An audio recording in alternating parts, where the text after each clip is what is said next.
Hello, I'm Dean Faile. I'm President and CEO of the York County Regional Chamber with another episode of Taking Care of Business Through Advocacy.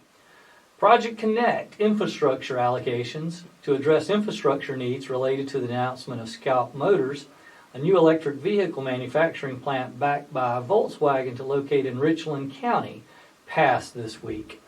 It was House Bill 4088 on the House side, and then on the Senate side, it was House Bill 3604, which was amended to have the similar or same language, and it passed out of Senate Finance Committee, and it'll be back up on the docket on the Senate floor this week. Either version will allocate $1.3 billion to construct a new interchange on I-77, a new railroad bridge across the interstate for Norfolk Southern to the site, and also funds for soil stabilization. Obviously, building new interstate interchanges are a thing in South Carolina. The package is paid for by using surpluses from the Contingency Reserve Fund and surplus 22 and 23 general fund reserves. The $2 billion plant plans to hire 4,000 workers in its first iteration.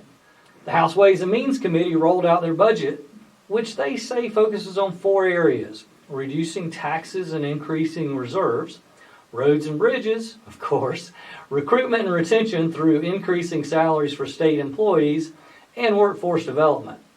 The budget proposal funds $134 million in tax cuts and $96 million in personal income tax cuts. It includes more than $400 million in additional funding for public employee pay and benefits, as well as several $100 million to address the cost of higher education at both 2- and 4-year institutions. If you'd like to learn more about the Ways and Means Committee budget, we've included a link to their PowerPoint presentation in your email. If you do elect to go into a deep dive in this read, I suggest having the movie Jerry Maguire playing in the background to support the Show Me the Money theme. Finally, the House passed the Clementa C. Pickney Hate Crimes Act by a large bipartisan measure. The law, which would allow judges to add up to 5 years to the sentence of those who are convicted of committing a crime in which they were motivated by race, religion, gender, or other protected classifications. The bill is named for Clementa Pickney, a state senator and pastor of Emmanuel AME Church in Charleston. Senator Pickney was among the 9 parishioners that were murdered in a racially motivated attack. Last session, the same legislation passed the House, but was not given a vote on the Senate floor. That's all for now, and I'll see you next week with another episode of Taking Care of Business Through Advocacy.